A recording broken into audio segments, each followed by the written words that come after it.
যদি পর্দায় থাকো গো ঘরে শান্তি আসবে গো, যদি ভোরকা পরো গো কত ভালো দেখাবে গো।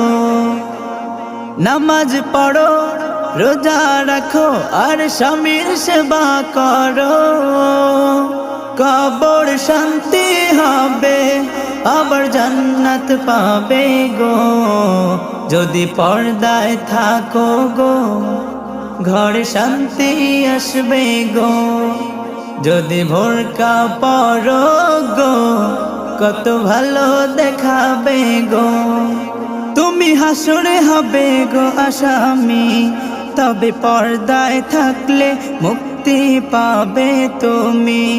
তুমি হাসরে হবে গো আসামি, তবে পর্দায় থাকলে মুক্তি পাবে তুমি।